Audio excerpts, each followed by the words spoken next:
Okay, just before I start this, I'm just I don't know, credit to this. I'm just gonna give credit to the person who published this video, you know, just so you know, I don't get copyrighted. So this video that I'm showing here is my Stubs and Nuds. So recently in the mediocre Olaf Presents that was on when he presents Tangled, you know, that was aired on Disney Plus, he says this. First of all, this isn't canon. It doesn't sound canon. This is just a parody. And as you can tell, I do not support the theory that Frozen and Tangled are connected. You know that whole stupid theory about, oh, they were going to... I don't even like... Frozen overrated, but I'm not saying I'm trying to say... And the only evidence people have is this image. You see her?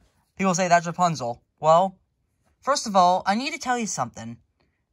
Have these people ever heard of animation studios recycling old models for a background character? So when they're probably making Frozen, they probably just were like, you know what, let's just recycle, you know, an old model, and we'll just put it in there. And another evidence is that Tangled takes place in the 1780s, and Frozen takes place in July 1843. So that's like a rough, like, 40 years. That is like 60 years in between, so the timeline doesn't match. And even if it was connected, they would have had a lot more evidence other than a background character. And besides, they would have had a lot more evidence, and that's literally the only evidence.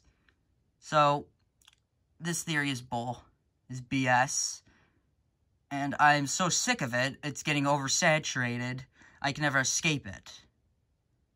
So, I just disproved that this oversaturated... Okay, maybe this theory was, you know, at least interesting, but then when it's oversaturated, and the only evidence is this image that could just well be a reused model,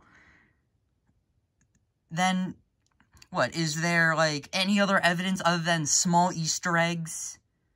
These Easter eggs are meant to be things that you just see, and you're like, oh, cool. They're not meant to change how the movie is. So, this theory's bullshit.